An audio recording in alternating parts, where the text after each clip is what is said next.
දේශීය වෙදකම ජපානය තුළ ප්‍රචලිත කිරීම සහ ශ්‍රී ලංකා බතික් කර්මාන්තය ජපන් වෙළඳපොළ වෙත ගෙන යාම මූලික කරගත් තවත් ව්‍යාපෘති රැසක් සඳහා ජපන් ආයෝජකයන් පිරිසක් සමග අත්වැල් බැඳ ගැනීමේ තවත් පියවරක් ජපන් ශ්‍රී ලංකා ආර්ථික හා සංස්කෘතික සහයෝගීතා පදනම මගින් පසුගියදා සිදු කෙරුණා.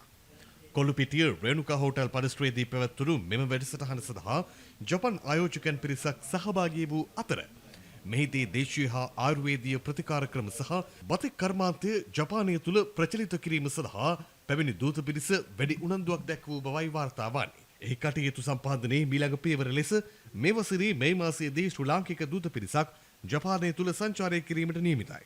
එම දූත පිරිසට හබරකඩ ආයුර්වේද ඔසු පුද්ගලික සමාගමේ අධ්‍යක්ෂ ආයුර්වේද වෛද්‍ය WK රන්දෙනිගම මහතා සහ වෛද්‍ය කණ්ඩායමක් බතික් කර්මාන්තය තුළ නැගී එන සන්නාමයක් වන අක්‍රිති බතික් ආයතනයේ නිර්මාතෘවරිය වන ඒ අධ්‍යක්ෂිකා සශී පතිරගේ මහත්මිය සහ තවත් පිරිසක් ඇතුළත්.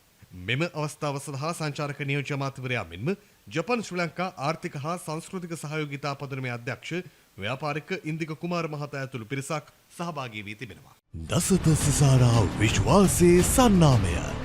දසත නිවුස්. දවසේ දසත පැතිරුණු පුවත් ඇසිල්ලෙන් දැනගන්න. දසත YouTube නාලිකාව සබ්ස්ක්‍රයිබ් කරන්න.